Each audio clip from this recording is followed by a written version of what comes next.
That is not my objective. My objective is the betterment of my brothers and sisters in the Catholic faith, to help you to be more informed, nudge you closer to sainthood, help you to learn how to think more clearly rather than to be emotional about something, but to think with your mind, and how to do it more clearly, because there are a lot of people lying to you. It's not just secularists lying to you. It's not just secular media lying to you. It's people in the church. It's people in the pews. It is people in independent Catholic media. Not all, but many. So what I'm trying to do also is to help you to think clearly, to discern truth, to know it when you see it, and to know the lie when you see that, no matter how well disguised as the truth it may be. And these days, they are very, very good at disguising lies to look just like the truth. They convince tens of thousands a pop. They convince people of lies that actually aren't true. I just addressed, I'm not going to call it out because it was friendly and I don't want to embarrass anybody. I don't want to embarrass anyone even when it's not friendly. But just today, I received a comment on YouTube.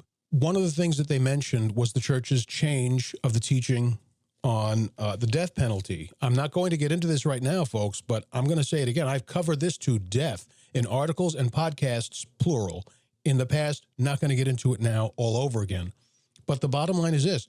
The church did not change church teaching on the death penalty. I'm sorry. It absolutely, positively did not, period. There is no argument to the contrary. There is none. 1 + 1 is 2. Gender is binary, and the church did not change teaching on the death penalty. I'm sorry to disappoint you. I'm sorry if that scandalizes you. I'm sorry if that upsets you because you were so convinced that the church did change that teaching, but it did not. Now, folks, there is no way in hell, I believe, that, let's just throw out a number, 100,000 ordinary Catholics had their faces buried in the Catechism of the Catholic Church. Let's knock it off. Most of you, and I say this friendly, even though I don't look like it, most of you didn't have your faces buried in the Catechism of the Catholic Church. So let's stop the crap. Do you know why most people think the church changed teaching on the death penalty? Let me go to the chat room. Here we go, getting heated up, man. This is why it's called Firebranded. Let's go to the chat room. Why do you think most people, obviously some of you out there were knowledgeable of the Catechism? I'm not saying none of you read it, but most ordinary Catholics do not, and still don't. Let's go to the chat room. Where do you think most people got this idea that the church changed teaching on the death penalty?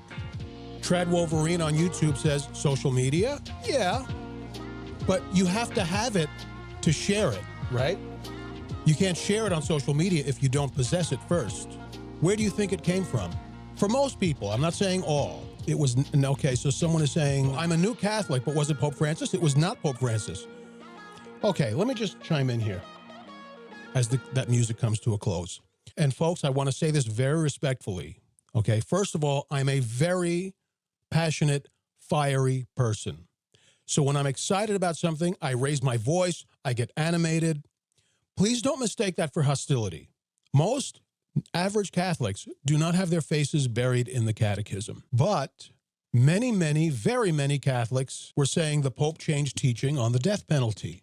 Where did that come from? Social media? Okay, but somebody had to have it in order to post it to social media. Somebody had to have it in their noggins before they had something to share, before they could share it, whether it's the reporting of it or the knowledge of it. So where do you think this originated? Independent Catholic media.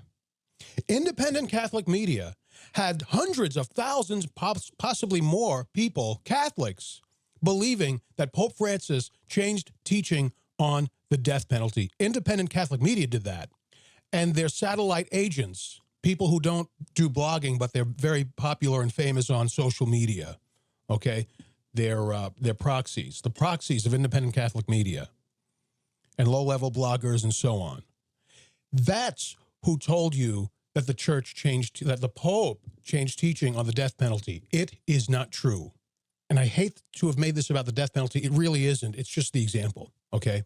It's an example of something that is absolutely flatly false, but misinformation disseminated from independent Catholic media and then poisoned the Catholic culture with it. So what does the Catholic culture do with that?